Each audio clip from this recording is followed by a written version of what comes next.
1 p.m. I'll call the meeting to order. If we can please stand for the pledge. I pledge allegiance to the flag of the United States of America and to the republic for which it stands, one nation, under God, indivisible, with liberty and justice for all. Thank you. This is the July 10th, 2023 business meeting of the Milford Board of Education. Welcome, everybody. May we have a roll call, please, Ms. Griffin? Catherine Ailing. Here. Adam DeYoung. Here. Megan Doyle. Here. Andrew Fowler. Here. Tracy Irby. Here. Emily McDonough Souza. Here. Gary Pellicetti. Here. Una Petrosky. Ms. Petrosky is ill, so she's excused. Cindy Wolf Boynton. Here. Susan Glennon. Here. 9 members present. Please be sure to indicate Ms. McDonough Souza is remote. Okay, public comment. Do we have anybody in the audience tonight who'd like to make public comment to the board? Okay, seeing none, I'll forego the public comment statement, move on to the chair's report. Ms. Griffin, we need to remove the 6-12 minutes from the consent agenda, please, for some corrections, and we'll add it, if there's no objections from the board, we'll add it as a new business item after the consent agenda. Any objections to that? And just a reminder for the board that after tonight, we're on, quote, summer break until the 28th of August will be our next business meeting, but we do have a grievance scheduled for the 17th. I think the majority of you have already responded for that. So thank you very much. I'll move on to item 4 on the agenda, approval of the working agreement between Milford Board of Education and the Milford Para-Educators Union. Mr. Fowler? Make a motion that the Milford Board of Education approves the settlement agreement between the Milford Federation of Para-Educators and the Milford Board of Education for the period commencing September 1st, 2023 and ending through and including August 31st, 2026. Is there a second? Second. Second by Mr. DeYoung. Is there any discussion? I just wanted to comment that I was glad to hear, Mr. Dugas, that the meetings went well with the para-educators, and I think for me, I'm happy to be able to provide them with this contract. Any other comments? Seeing none, all in favor? Aye. Any opposed? Motion carries unanimously. I'm sorry, we have to do a roll call vote. Catherine Ailing. Aye. Adam DeYoung. Aye. Megan Doyle. Aye. Andrew Fowler. Yes. Tracy Irby. Aye. Emily McDonough Souza. Aye. Gary Pellicetti. Aye. Una Petrosky. Absent. Mm-hmm. Cindy Wolf Boynton. Yes. And Susan Glennon. Yes. Motion passes 9. Thank you, Mr. Mr. Dugas. Thank you, Mr. Dugas. In a week. And I'll turn the meeting over to Superintendent Kutaya. Thank you, Ms. Glennon. Thank you, members of the board. I think my clicker's up there, right? All right. It is at the podium. This is one of my favorite presentations of the year. It's a kind of feel-good, celebratory opportunity to take a look at, not comprehensively, but in highlight format, the great work that has been accomplished over the year. We do have 57 slides for you, so we'll be here, we'll go over it. It is summer, right? So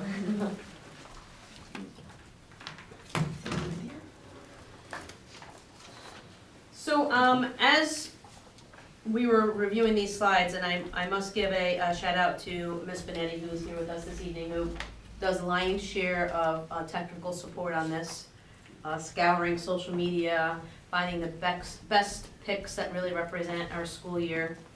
And I can always count on her to find the exact right starter slide. Because I think this is how we felt when we started the school year last year. It is not that long ago that we were in masks, actually. That we started the school year this year on a mass test and go type of scenario. And we still had children and staff members come to school with masks on at the beginning of this previous school year. But this reminds me of the joy and celebration that occurred that first day. There are a couple more pictures on another slide here coming up of how we started the 22-23 school year. There was a lot of work let's see, where am I pointing this? So every summer, and we're just taking everything back a whole year here, okay? Every summer, we are very, very busy in our 14 campuses. To remind our public and you of the scope of facilities work done, we are working on 1.1 million square feet of building space. We have 179 acres of grounds, 491 classrooms that we get ready across the couple of months of summer, and we open school on August 31st. And just a little fun fact, we used more than 1,000 gallons of floor wax last summer. That kind of demonstrates the scope of what we're taking care of. And Pat Bradbury and team do a fantastic job getting our buildings ready. Here in scattered format are just some highlights of projects that were done in the summer of '22. Again, not comprehensive, but just to give you an idea, we do everything from replacing doors to completely transforming library media spaces. We remove everything inside of classroom teaching spaces, completely strip the room, clean it from top to bottom, strip floors, wax floors, clean every piece of furniture, with the exception of like bookcases that are full of books, and move it back in preparation for students and staff to come back in August. So big highlight of last summer is that we continued our redo installation of playground. These are the main playgrounds at the elementary schools. We currently have 5 completed. Right now, this summer, we're working on Mathewson and Meadowside, and the Pumpkin Delight one is part of the renovation project.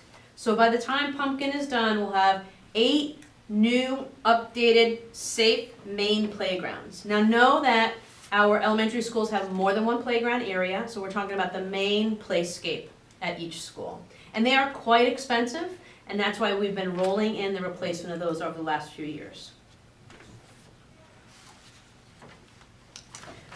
I think a big highlight and a wow factor for a lot of our kiddos this year was coming back to the cafeterias, where all the elementary schools received a new storefront, and with the exception of Pumpkin, again, because of the project.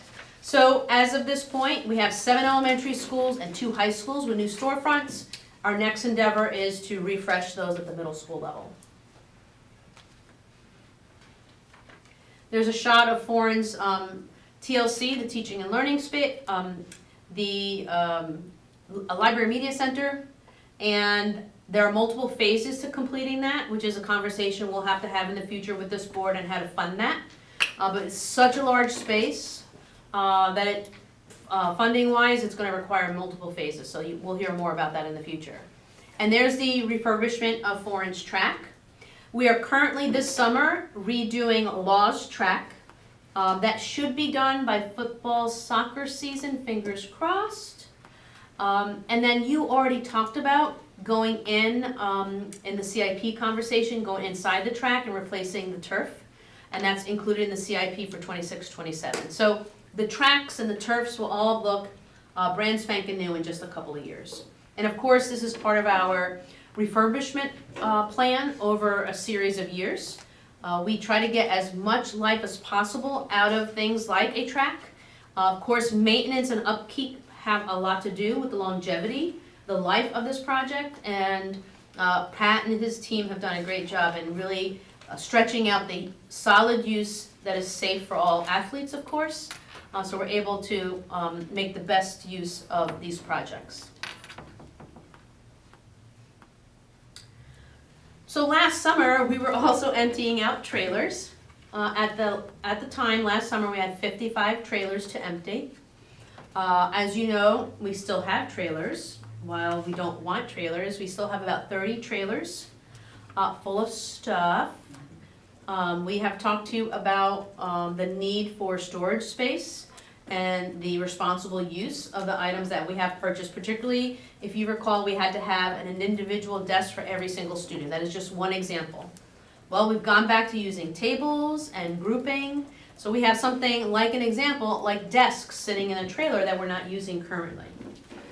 We will need to talk to the board in the future about a solution for those trailers so that we can keep our investments in good shape. But right now, last summer we emptied trailers and we still have a few more to go.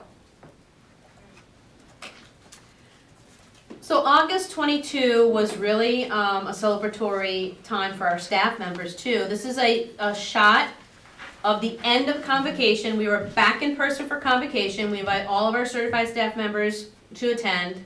And you may see some giant balloons being tossed about among the crowd.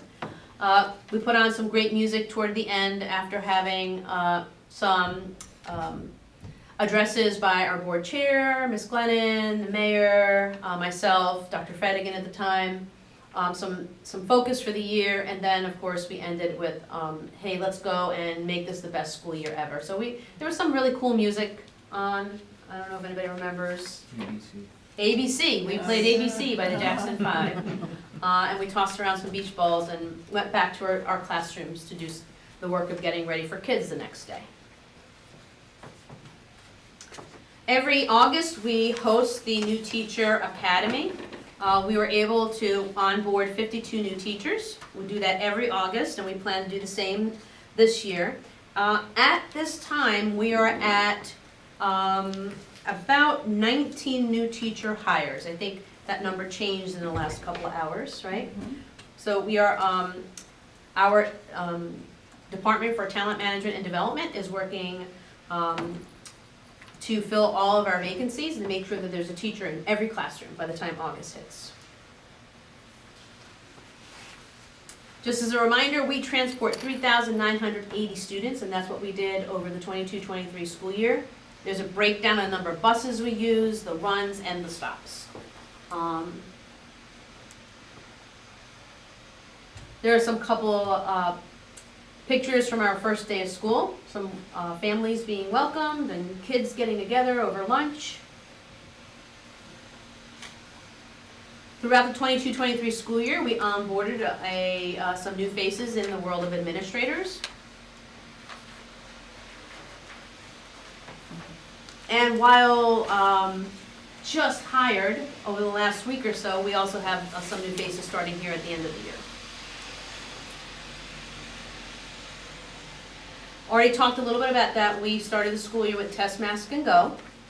Actually, that's a little bit still in place. We have students, preschoolers, in school right now, and we have summer school going, and we actually have a couple of COVID cases. So this is not something that is completely behind us. We have some COVID cases among students and a couple staff members. So it's still a reality for us, but we believe we have a protocol and procedure in place. We work very closely with the health department, as we have always, to keep everybody safe. So in the area of communication, it's always a top priority that we work with our community and our families in an engaged way. And we try to, every year, try to improve our communication methods.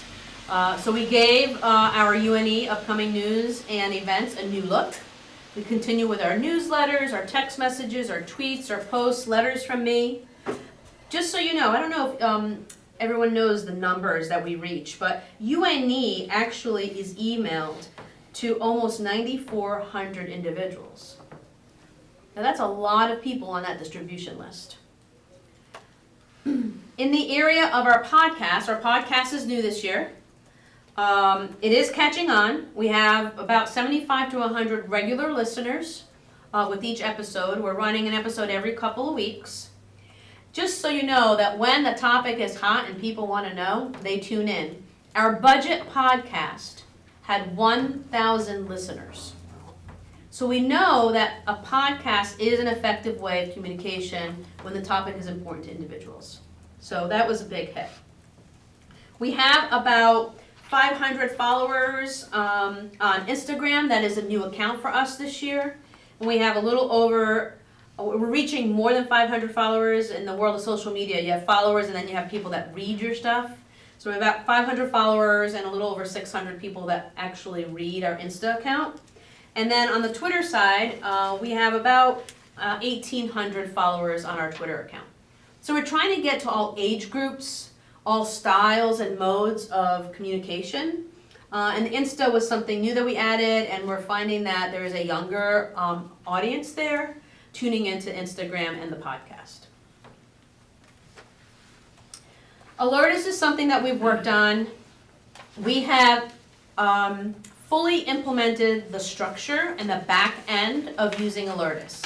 This is going to be an emergency communication approach that will start in the 23-24 school year, but what was accomplished this past year is setting up everything we need to make it a go in the following school year. So in essence, we're going to have a one way, one means to communicate in many different ways to different stakeholders. So through Alertus, we'll be able to hit a couple of buttons on an app, on our desktop, on a certain specific device, to be able to make phone calls, text messages, designate the visual alarms that we have in hallways.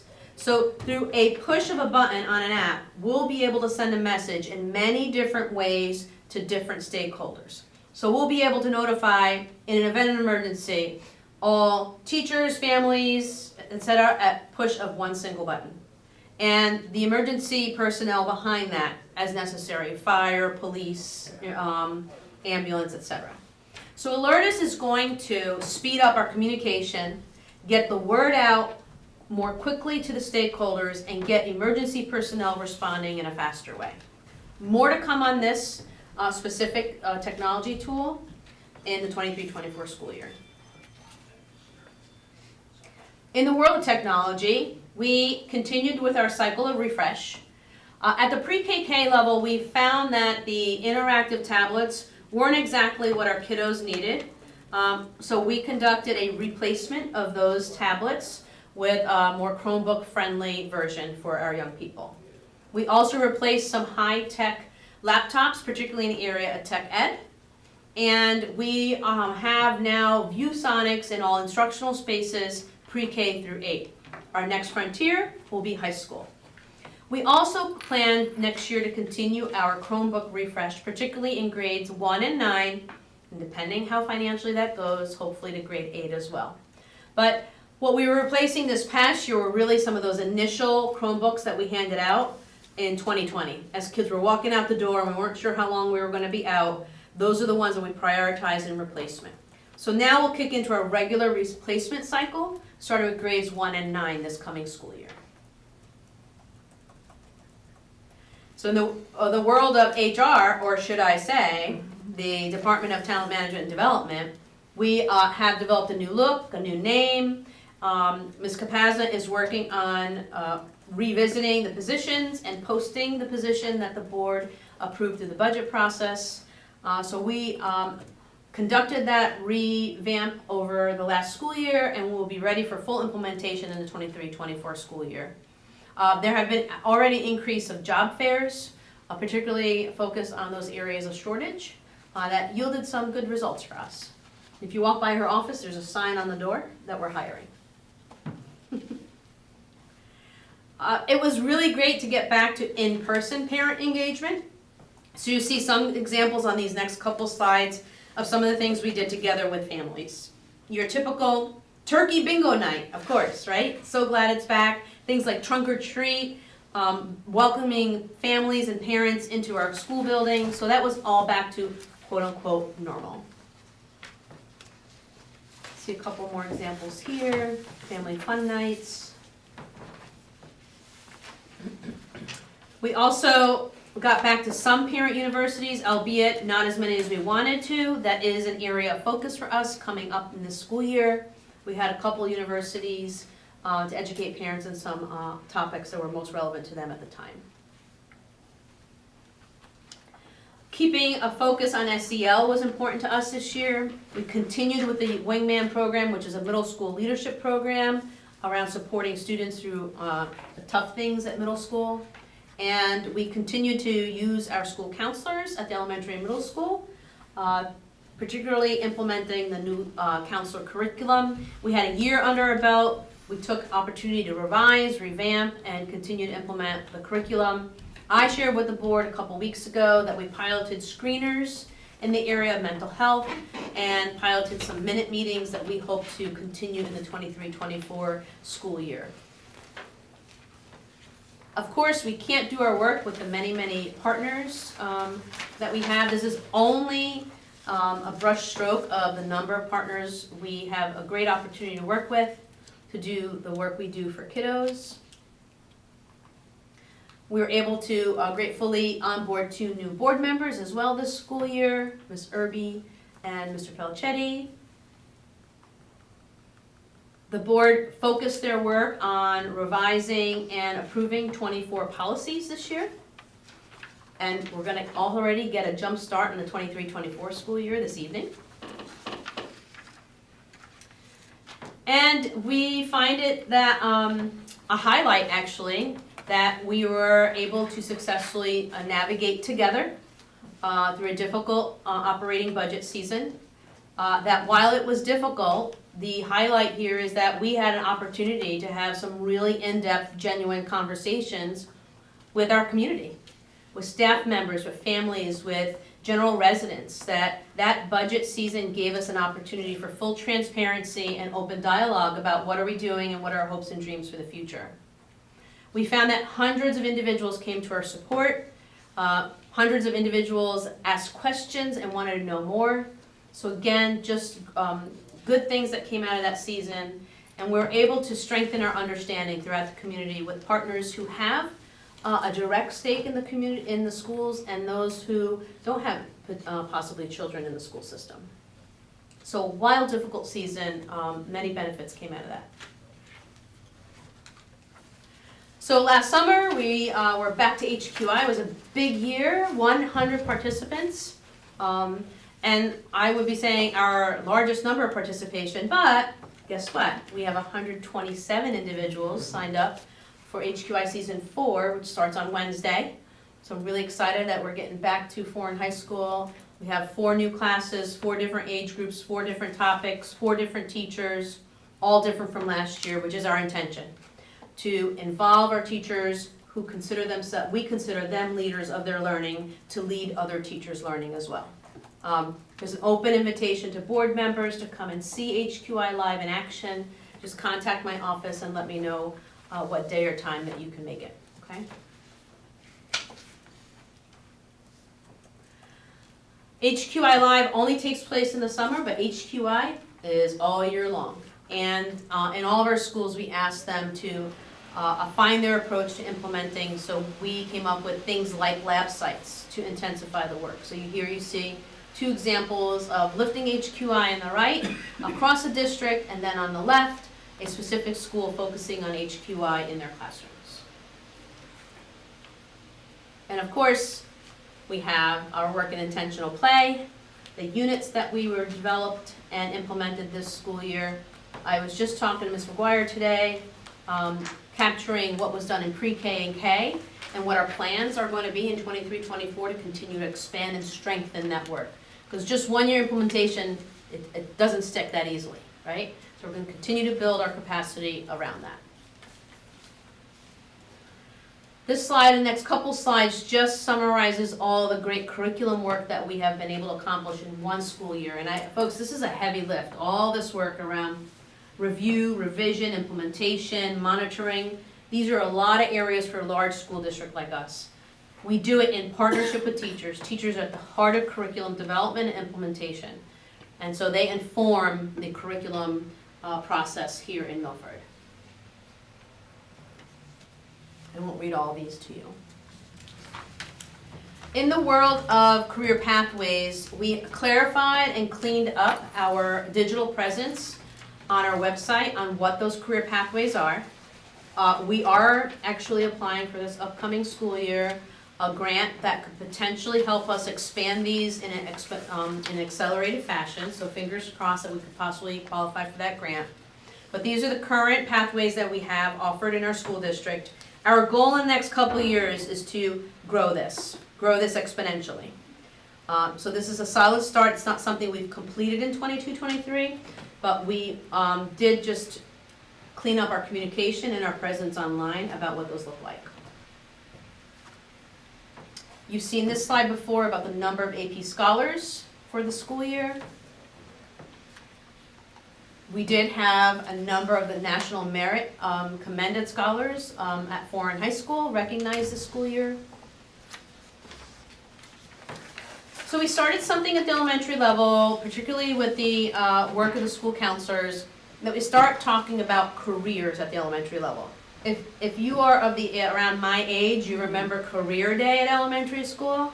Well, we're bringing that back, and we are committed to exposing our young people to all sorts of careers along the continuum. This occurred at elementary and middle school this year. We implemented the flexible furniture at the kindergarten level, so that has been completed. Electrify Your Symphony, who can't remember that? I mean, it's just such an amazing experience. We are working to bring in Electrify Your Band or Strings in the upcoming year. So we'll see what magic Ms. Paris can work on luring those professionals back to our school district. We were recognized as one of the top partners with the Mark Wood Foundation of school districts that he worked with across the school year. He actually offered a full scholarship to his strings camp out Midwest, lower, I can't remember the state, because of our partnership with him. He extended our school district, one of only a few, a full scholarship to a student to attend the camp this year. So, speaking of music, our very own Amy Paris was named the CMEA Arts Administrator of the Year, the Communities for Music Education Association, where she actually is also an executive board member. So, and for the third year in a row, Milford has been recognized as the best community for music education. So in the state of Connecticut. So lots to be proud of in the area of the arts. We changed our approach to the art show this year. We wanted to demonstrate the progression of student artists across one opportunity. So rather than having an elementary night, take that down, put up middle, take that down, put up high, we decided to have the continuum of elementary through high school represented. And what we did then is have open houses for elementary parents to come in, or open houses for middle school parents. But we wanted all of our levels to see all the great work across the continuum. So that was a small tweak that we made, actually that won over a lot of fans. So it was really well received. We invested in classroom libraries. We are doing a refresh of that primarily because of our curriculum. That was a big accomplishment this year, and we'll continue in the next budget season with that. I love some of the highlights and events that are coming out of our food service department in collaboration with our teaching and learning department and our schools. Having things like a farm to school event on corn shucking contests, and then the corn that was shucked is being used in meals, and then having a top chef type of contest among kids. I mean, just really engaging kids in a fun way, and then having them think about so many different opportunities and careers. And here's our very own board of directors member, Liliana Magazine, who was named to the cabinet of Connecticut Kid Governor. She was a finalist. She makes us very proud on her campaign of getting books in the hands of those young people who don't have access to books. So it's a literacy campaign that she is implementing this school year as a cabinet member. We took a deep dive into the equity engagement work in this winter. We gathered information from our stakeholders, developed a plan to start professional learning, particularly among our teachers. We worked with our students to, one, troubleshoot in some areas, and then be proactive in some other areas, like starting and supporting the start of GSA at our middle and high schools, a Black Student Union at our high schools, and other efforts to bring a focus on equity engagement. We are looking forward to continuing that work and engaging our parent community in the upcoming school year. Here, just a highlight of a few special events. We dedicated the tennis courts at Foreign to Richard Herman. We had a grand opening of the planetarium at Foreign after a complete redo. There's a groundbreaking at Pumpkin Delight. We celebrated the Week of the Child across the school system with our preschool and kindergartners in particular. And of course, the Great Boat Race, which I'm thinking is gonna start to become an annual event. Those are just a few highlights. We would be here for slides and slides and slides if we put up some of the great things across the system that it's just so hard to capture sometimes, that really demonstrates the strength of this school community. We got back to in-person celebrations, recognizing Kelly Jones as our Teacher of the Year, Ashley Grant as the Parent of the Year, and Ellen Connors as our Para of the Year. It was a nice, great evening for families to come together celebrating such great talent across the system.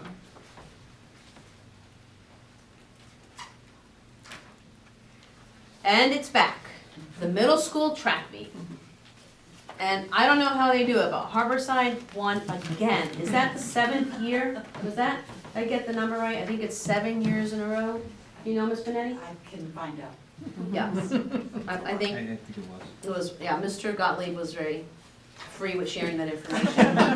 It was a humble brag, but I attended this event. There is nothing like a track full of middle schoolers getting some energy out. Everybody was super engaged, very focused, socially and athletically. I think it's just a great way to celebrate our young people just trying things. Even those who are not an athletic track were out there being part of a team. And it was just it was a great moment to have all of our middle schools out and doing something fun like that. This year we had a little over 400 graduates across our 3 middle schools. We celebrated that on June 12, 13, and 14 at the Academy, at Law, and at Foreign. And then there are just some fun things that happen. Like on any given day, it could be that a principal's hanging out with her students and doing selfies at recess. Or a principal is demonstrating defeat at a Power Puff game competition, where I think this might be a 2nd year in a row where he was defeated. And the rule is the principal who has been defeated has to wear the t-shirt of the other high school and buy that principal lunch. And then, this is a picture, I can't believe Kathy, I conceded to having this added, but this is our consultant, Mr. Volker, who has been helping us with Milford Measures and school improvement. And sometimes that work is just so deep and brainy and just hard stuff that in the middle of the hard stuff comes a moment of laughter, and it got caught on camera, where I think we're arguing over data points in that picture, and he called me out on me, so. And then you have, other moments where, I don't know if you heard, but the senior prank at Law was to camp out in the front yard of the school principal, and then they all stormed into his house and he hosted breakfast for them. It's this kind of stuff, like, I'm in a pirate outfit. There is one of our staff members in that costume in the middle at Meadowside. There is the dress like a principal day. It's that kind of stuff that makes us our school community. That's who we are. And we can engage in this hard work of teaching and learning, but we have this great culture of celebration and really coming together as a team. And I hope these pictures in some way demonstrate that we're working hard and we're playing hard, and it's just a great school community. So some lighter moments to share with you guys that aren't so difficult. Yes, ma'am? Can we just say publicly that the students had the permission of the principal's wife to camp out? It was fully coordinated by a responsible adult and was supported by the North Haven Police Department, by the way, also. So, yeah, fully Thank you. authorized. Don't try this at home, boys and girls, is the message, without mom and dad's permission. So, while we are taking a look in the rear view this evening, it's already July 10th, and it's a go, right? I don't know about anybody else's July calendar, but it's already Zoom go. HQI season 4, we're hiring, we're already replacing technology, we're already in every building, updating facilities, taking on the projects. We have the Pumpkin Delight project, we're onboarding new administrators, if you've noticed at the table tonight, and in our buildings. We have summer school that's running. We have launched the building utilization study that has been approved by this board. Like, the curriculum work, it was beautiful. Today, I saw teachers walking into Parsons. And I'll tell you, today in particular was a volunteer humanities day, where teachers could come in on their own. And it was an open office day that Ms. Brewer hosted, to come in and take a deeper dive into some of the questions that they have about the upcoming units. Now, we did the PL in the spring. We paid teachers to come write the curriculum, but today was an open office day. And here are 5 high school humanities teachers coming in with backpack in hand on a summer day to learn more. That's the kind of system, and I love that. I love, it was almost like the kids are back, right? So that's an overview of the year. I'm happy to take any questions at this point. Questions from board members? There's one more? Just start. Oh, Oh, yeah. and we start school on August 13th. Thank you. Just, can you refresh my memory on the Chromebook replacements? How long do we expect to get out of a Chromebook? We do either 4 or 5. It's usually 4-year replacement cycle. Thank you. Google gives us 5. That's where they support their devices for 5 years, Okay, but we try to do it in 4. okay, thanks. Any other questions from board members? Ms. Doyle? Thank you. Just a quick question. Everything just seems like it's a big jumble. We are continuing with the hiring to assist in the work, not human resources. Take your time. TMD. TMD. That's continuing. How is that going? Because that's in the new budget upcoming. Yes, that position will be posted this week. It hasn't been posted yet just because of moving parts in my department with retirements and transfers. So, we're Okay. excited. All right, sounds good. Thank you. Any other questions? Very good, thank you. Thank you. Board members must really want to get into the policy work. I can't wait. Let's do it. So I'm actually going to bounce things over to Mr. Giancola. He's going to review this policy that has been before you not too long ago, but there have been some updates, okay? So we're going to talk about the student data protection and privacy policy. Just a couple changes to really bring it up to par with what the CABE policy is.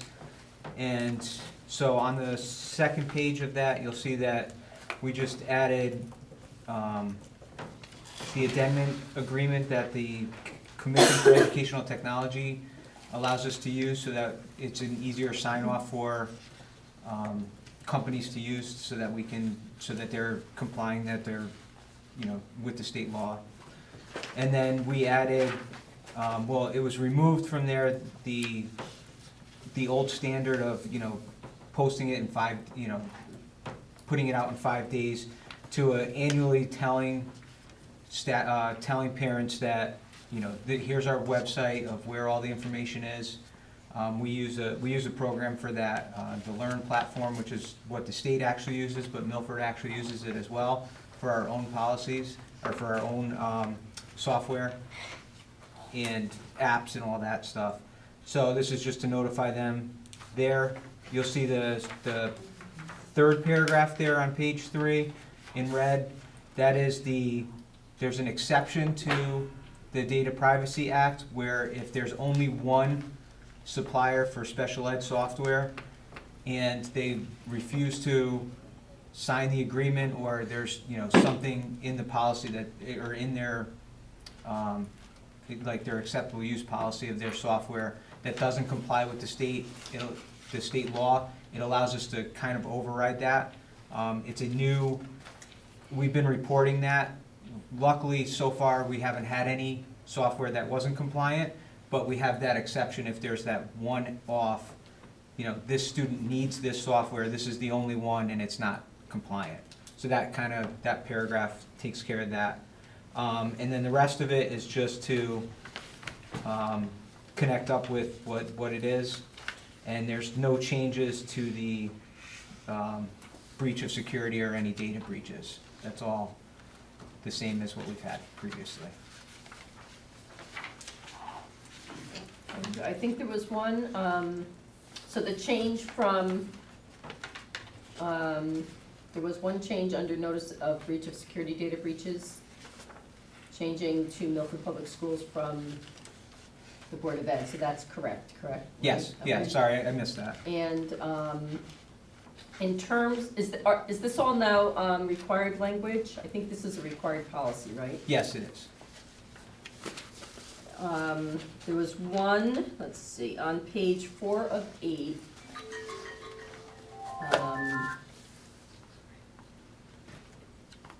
There were two things. In the first full paragraph in red at the top, there's at the last sentence, it signifies a number 3, and I think that should be struck, because it doesn't, there's no other 1s or 2s before that. Okay. So Ms. Griffin, I think you have that. And then, page 4, the 5th paragraph, let's see, where was this?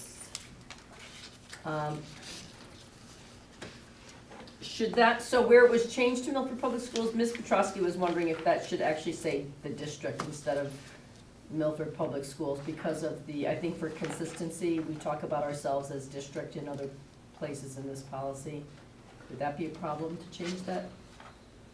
No, I think that's fine. Yeah, that would Okay. be consistent. All right, thank you. I think that was it for the questions that I had. Mr. DeYoung? Thank you. Have we had any security breaches in recent years? No, we have not. I know, it's hard to say that out loud. Okay, that's good. And does this policy only cover data that's stored with contractors, or do we store any data ourselves that's not interfacing with third-party contractors?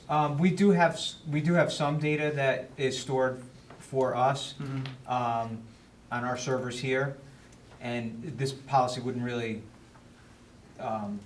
go for that, because that's it's our data. We don't share it with anybody outside of a vendor. Right. So what types of data do we store locally?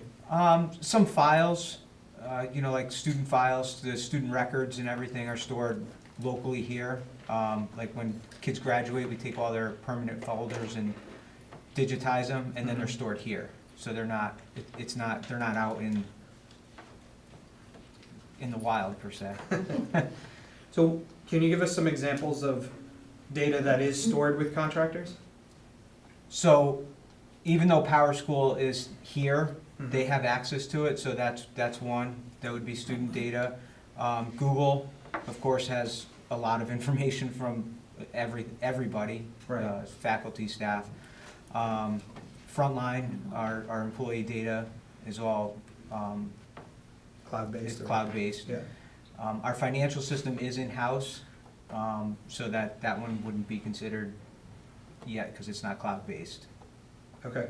And if there were to be a breach, I see that there's information about notifying parents, students about the information, which is great.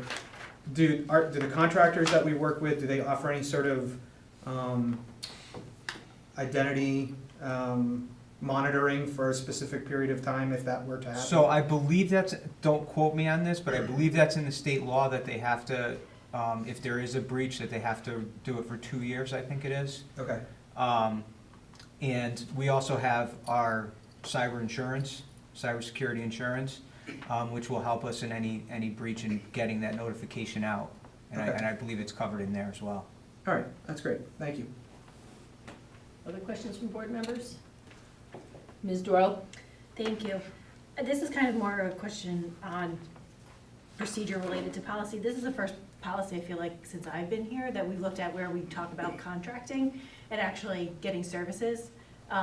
So can you just give us a little rundown of how you contract for services, and do you do them yourself and then, or do you, are they then through, reach out to outside counsel, or how are those reviewed before any of these things? Because we had a policy, these need to be in here, but what's the process? So it depends on the service and what kind of level of cost it would be. But what we usually do is we go out with a request for proposal, and we put together what we're looking for, basically.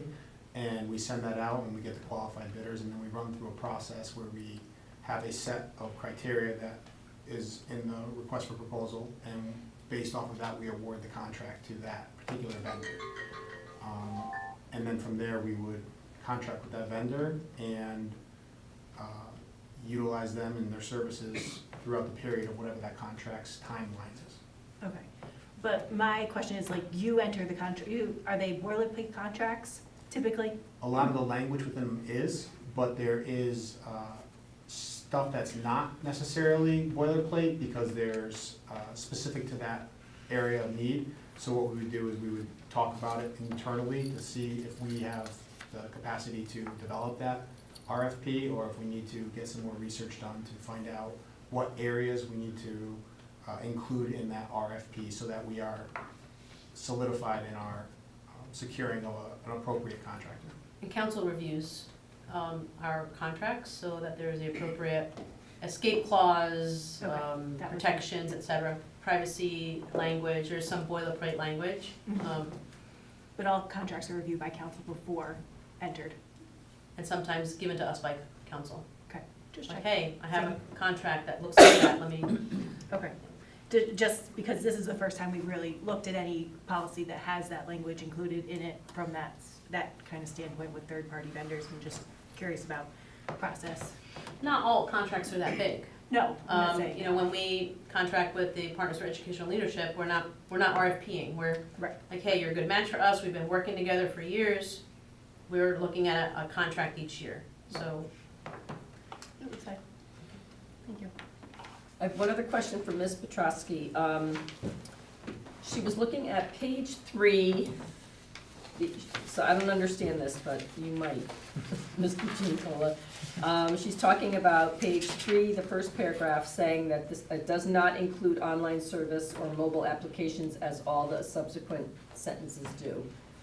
So that sentence specifically is saying that on September 1st, we will address, we're gonna give them the internet website, our internet website of where the information is.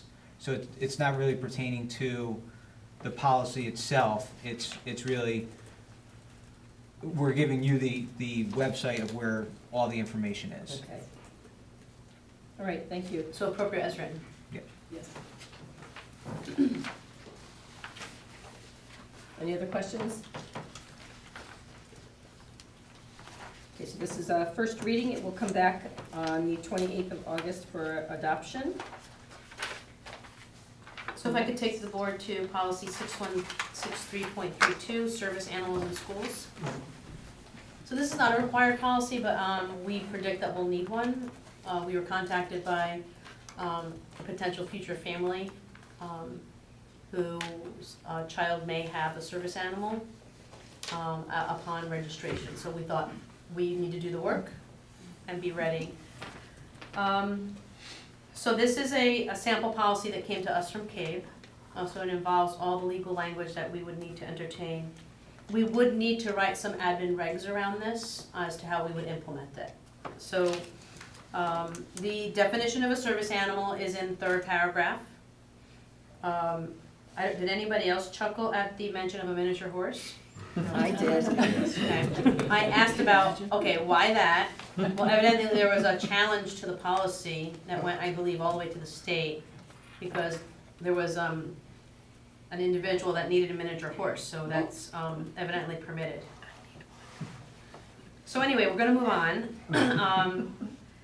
And so, this policy is stating, as the fourth paragraph, says that the board will permit individuals with disabilities to use service animals in district buildings, on district property, and vehicles that are owned, leased, and controlled by the district upon request and submission of required documentation. So you can't just show up tomorrow with your dog, right? This is a whole process. And likely we'll need a 504 PBT meeting. And that's where all of the details will be discussed on the appropriate documentation that we will need to justify having a service dog with the student in school. Now, there are some circumstances that trained service animals shall be permitted in district buildings and vehicles for non-educational reasons under the following circumstances. Those are identified at the top of page 2.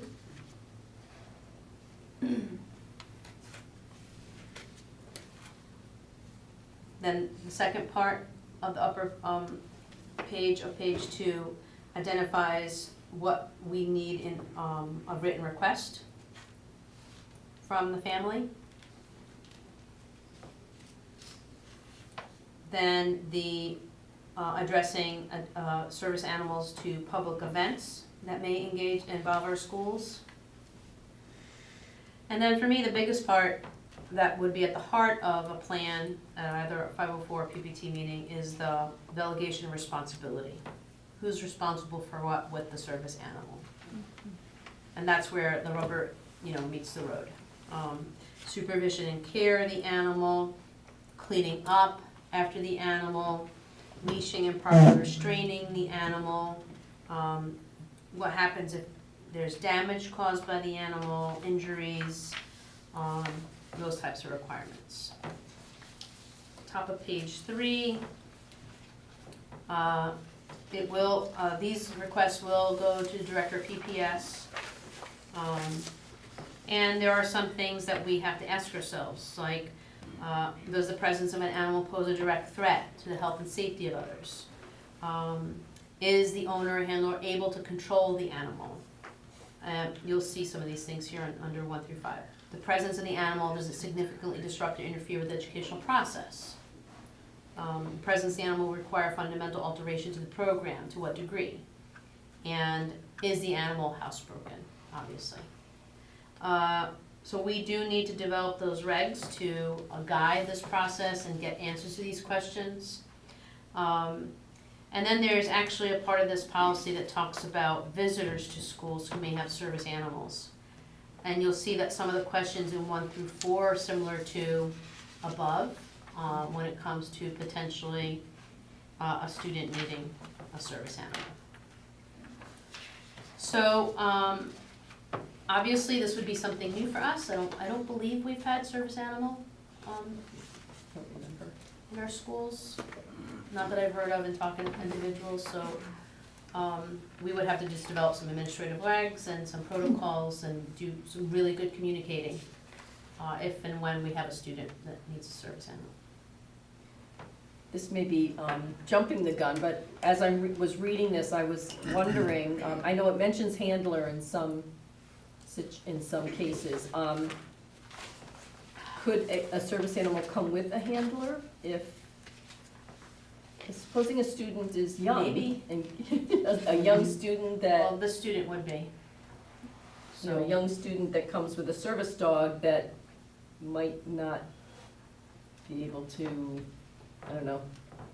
I don't know, Ms. Stewart, I think it would be part of the PPT process in developing the plan on who's gonna be responsible. And if it, just like a child who may need a paraprofessional to go through their day, that those conversations have to occur, right?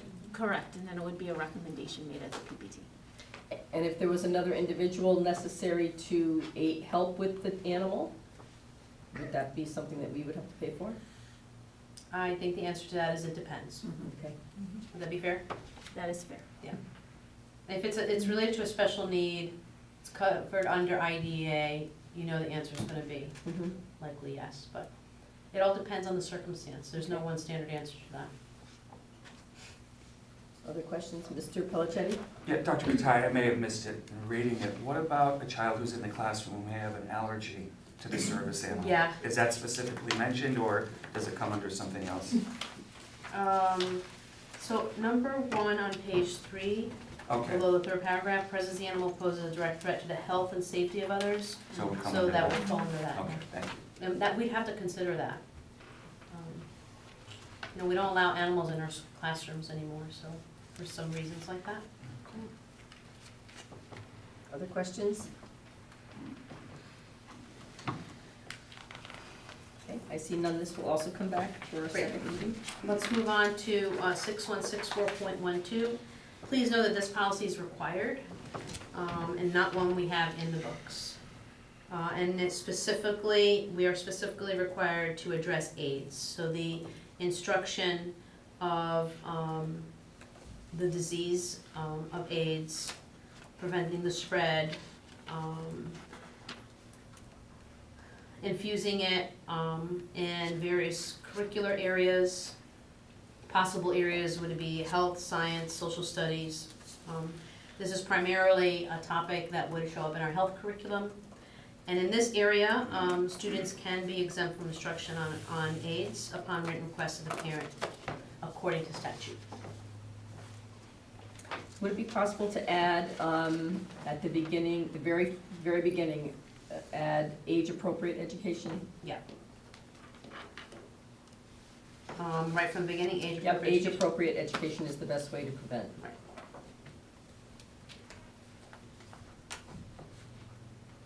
Mr. DeYoung? Just that, I know it says in accordance with state statute that people can opt their child out. Are there other areas of study specific to particular types of diseases that are also, people are also able to Particular opt out of? diseases, no. I don't, that's not coming straight to my mind. Okay. I'm just No. curious why, and maybe you don't know because it's statute, but why AIDS was singled out. That's a question I ask legislators all the time, like why that topic, right? Right, Yeah. okay. I didn't know if you knew. Thank you. Any other questions from board members? Thank you, ma'am. And 6174 in summer school. One, we needed to revisit it because it was a 1995 last reviewed policy. But 2, my prediction is in the next couple of years, we're going to be doing some revamping in the area of summer school. So this is just to clarify that the district may sponsor summer school program providing remedial acceleration and enrichment courses. So we just want to add some updated language around acceleration. And that attendance in summer school shall be on a voluntary basis. And admission to free summer school classes will be limited to those students who are registered for regular school year and who are current residents. The district may choose to charge a reasonable fee to each attending child, and non-residents will be required to pay fees. So a couple things. We already run a free summer school for our elementary kiddos. We identify those kids, we extend the invitation. We run an ESY program for students with an IEP, and we don't charge for any of that. There are some credit-bearing experiences in the summer for high schoolers who are not meeting the requirements during the school year. Those we do charge for. We put a hold on that through COVID. This school year was we invited that back in to charge students for those courses. And for the first time, I think, we are partnering with Amity and gave them some summer school, high school credit, 4 credit slots for credit recovery, and we're charging them. I think it's an important policy to have so that we can strike the balance of offering to kids what we need at a no cost. And then hopefully in the future, in our expansion ideas on offering some enrichment programs that could be by choice in a camp-like environment for some parents who might be interested in some learning through fun experiences that would be by choice. So it's a very simple policy in my eyes that we have opportunities to extend free and then to offer for tuition. Very good. Questions from board members?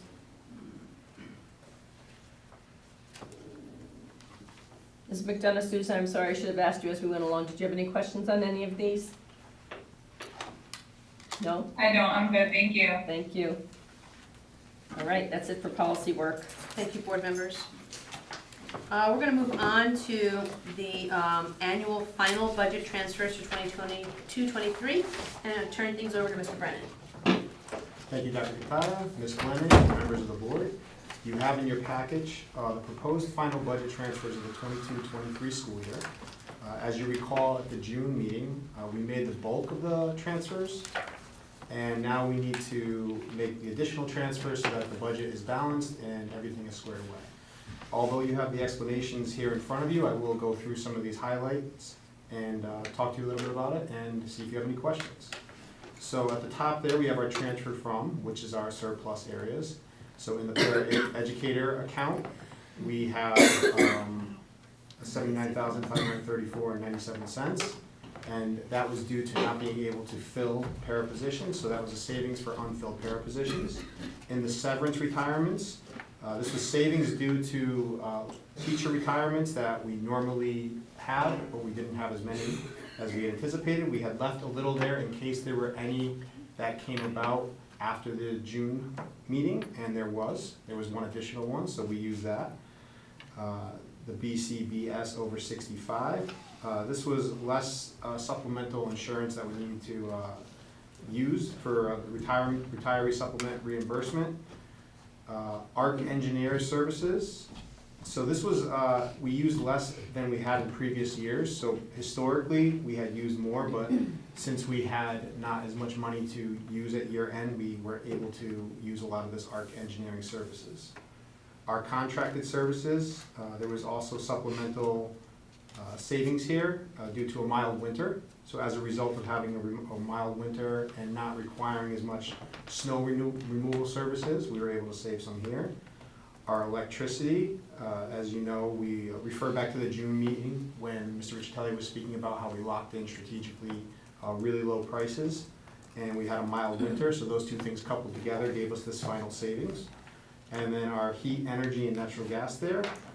This was also discussed at last month's meeting, and as Mr. Riccitelli had mentioned, this is something that we are going to face challenges in the future. The cost of natural gas, as we know, is going up, and even though we are locked into a substantially low rate right now, that is something that we're going to have to take a look at in the future as the rates are still rising. So that gave us our total savings to transfer from, and then the areas that we had deficits in is where we're going to be transferring that to. Transportation and special ed, and as we spoke about a number of times this year, the transportation for tuition in special ed, transportation in special ed and the tuition in special ed were areas of deficits due to student needs that were unexpected this year. So as a result, we needed to transfer some of those amounts into that area. The fuel for buses, as a result of fuel prices going up, that was an area of deficit as a result of that. And athletic uniforms, we had one final invoice come in, and that was a small amount there, but we needed to make sure we paid for that. So as a result, we have a balanced budget. This is a general overview of all the transfers, and I'm happy to answer any additional questions at this time. Any questions from board members? Ms. Irby? Just quickly, how long are we locked in for the rates for? So we have the lock-in rates until 2024.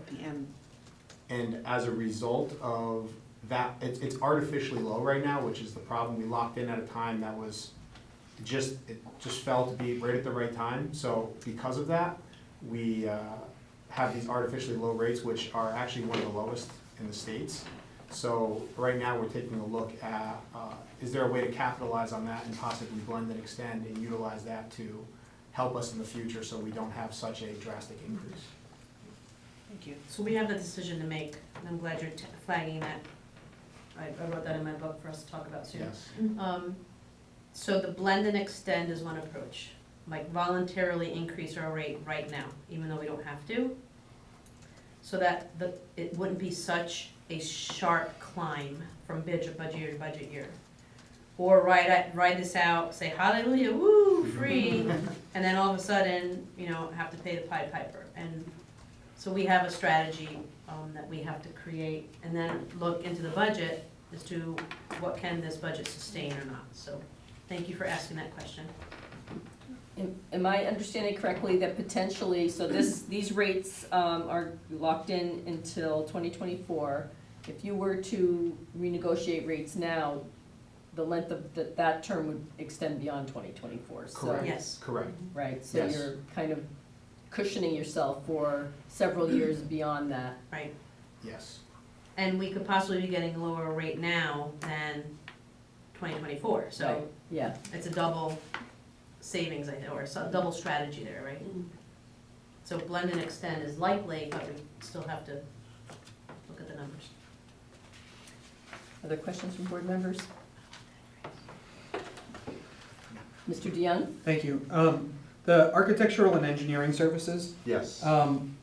did we have a surplus in that due to, a number of our projects sort of got delayed because of supply chain issues? Is that why we had that overage, or did some of the projects just not get done? Yeah, so typically, what we've used this for is when we want to have something spec'd out so that we can go and determine what the needs are. So yes, that could be part of it as well, but typically if we have end of the year money and we need to find a way to make sure that we're utilizing the correct plans, that is where that money would typically go. So yes, that's part of it, but typically, so for instance, the foreign law commons, learning commons, right? We would typically spec out and use architectural and engineering design for that. Pre-K furniture, flex furniture, some things of that nature we would utilize architectural and engineering services. But as a result of not having a lot of money to use at the end of the year projects, that's where some of that supplemental money came from. Okay, all right, thanks. Other questions from board members? Ms. McDonough Souza, any questions? Okay, thank you. No, thank you. Mr. Fowler, do you have a motion? I do. I motion that the Milford Board of Education approves the administration's recommended 2023,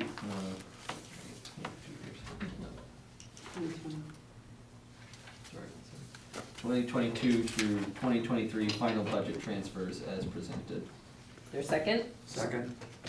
Second by Mr. Pelliceni. Is there any discussion? Seeing none, may we have a roll call vote? Catherine Ailing, Yes. Adam DeYoung, Yes. Megan Doyle, Yes. Andrew Fowler, Yes. Tracy Irby, Yes. Emily McDonough Souza, Yes. Gary Pellicetti, Yes. Una Petrowski is not here, Cindy Wolf Boynton, Yes. Susan Glennon. Yes, The motion passes 9-0. thank you. Thank you, Ms. Glennon. We'll move on to the final quarterly budget report again by Mr. Brennan. Thank you. So this quarterly report for the fourth quarter here it closes out the year, and you will see reflected on this quarterly report those items that were just voted on for the transfers. So looking through this right here, if you look at the different lines, they correspond directly to the budget transfers that we were just voted on. So for instance, account number 1125, paraprofessionals, there was a surplus of $79,534.97 that we transferred. And likewise, 1,130, retirement certified, was another amount that we transferred, and so on and so forth. So these correspond directly to the deficits and surpluses that we had in our budget transfers. And at this time, I will take any questions that we have for this report. Questions from board members? Do you have any questions, Ms. McDonough Souza? No, thank you.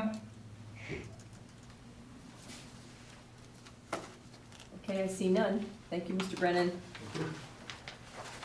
And we will be moving on to what will next time be referred to as the Talent Management Development Report. I was just thinking that I have to change that on the cover sheet. So this month you have, as always, the list of personnel changes, job postings, recommendations, retirements, resignations, terminations, and stipend appointments. I would like to point out a few things. First of all, on the report, for stipends, you have a listing of paraeducator stipends. This is a once a year listing of our paras who do certain things that maybe other paras don't do, and they get a one-time stipend for it. And also on that report where it says ST, that means started. So on the first page, page 32, all the way down at the bottom, Alana, she started on 2/6/23. So there will be people that start late in the year and also people that leave early. And when that happens, we prorate the stipends. So somebody will get whatever the proportionate amount of that stipend is. So I just wanted to explain that, because at first I didn't know what it was even. Also, I would like to mention, as Dr. Kutaya mentioned, we have 19 new teachers that have been hired so far. 3 just today, 3 out of the 19 were hired all day today. We still are looking for 22 teachers, however, so we're about halfway there. But as you know, it's a moving target. One number will grow, one number will get less, but then that number will grow, and it'll be a moving target probably through like October. So ideally not, but the areas that we're still looking for, as my shameless plug I do every year, they're all shortage areas, except for our elementary positions that we have available. We have 4 kindergarten positions and a 4th grade position. But the rest are world language. I need 4 people in that area. Special ed, we need 4 people. Math, 3. CNA, family consumer science, literacy specialists, strings, various smattering of other openings, but we're working hard. It's typical for this year. We get a lot done in the beginning. A lot of people go on vacation, but in other districts, as well as our candidates, as well as our district, and then it picks back up. So you'll see that kind of change, and I'll report next month on what happens there. And we are planning on holding another job fair in mid-August. We'll get you the exact date at some point. And did I mention the retirements? 9 teacher retirements, as Dr. Kutaya mentioned, but there was a total of 25 retirements, which includes our paras, secretaries, custodians, non-union folks as well. So just FYI. Thank you. Thank you. Any questions for Ms. Kapazna? Mr. Pelichetti? We laid off an art teacher? We did. We had to lay off 1 individual based on need. We didn't have the need for that many art teachers across the 3 middle schools. So we unfortunately laid somebody off and spread the others out appropriately across the 3 middle schools. And that individual will be on a recall list for 36 months, so we're hoping to get him back at some point. Thank you. Yes, Ms. Allen. Was there a change in programming, or what was the reason for that lack of need? I think it was Part of the budget process. part of the budget process. We reduced the middle school art by teacher due to enrollment. Oh, okay, Yeah. thank you. Thank you. Other questions?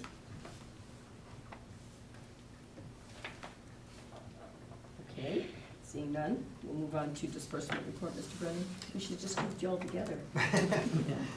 Thank you again, board members. In your package is a listing of all the district's disbursements over the amount of $1,500 for the month of June. As you've asked previously, the items that are highlighted in yellow are COVID-related expenses. I am happy to answer any questions you have on the disbursement report. Questions? Okay, seeing none, all set.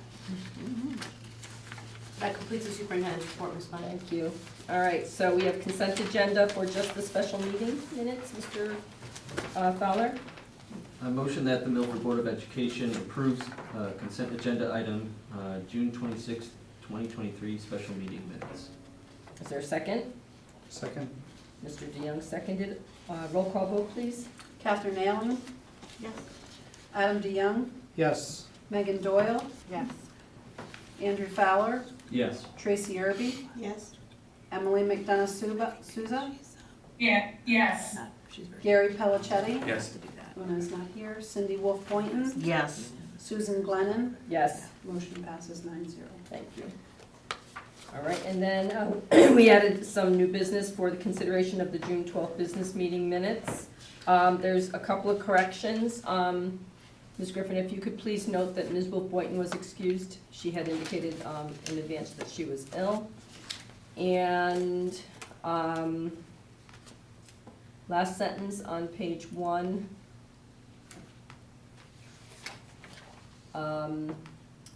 Should be Ms. Stewart. And do you have a preference, Mrs. or Ms.? It doesn't. So it should be, not be Mr., it should be Ms. Oh, And page 3, first paragraph,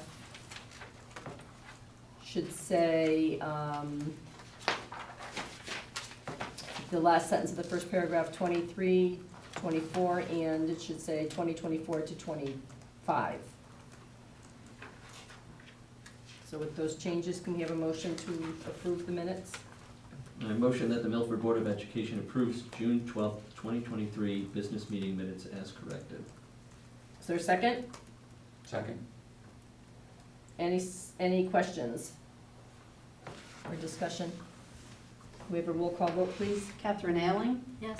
Adam DeYoung, Yes. Megan Doyle, Yes. Andrew Fowler, Yes. Tracy Irby, Yes. Emily McDonough Souza, yes, Gary Pellicetti, Yes. Luna Petrowski's not here, Cindy Wolf Boynton, Yes. and Susan Glennon. Yes. Motion passes. Thank you. Thank you, board members. Board comment. Any board comment this evening? Quick question of Dr. Katai. Yes, sir. Any update on the waiver for right to read? Nope. Nothing out there? Any comments? I'll just say have a nice summer. You too. Thank you, you too.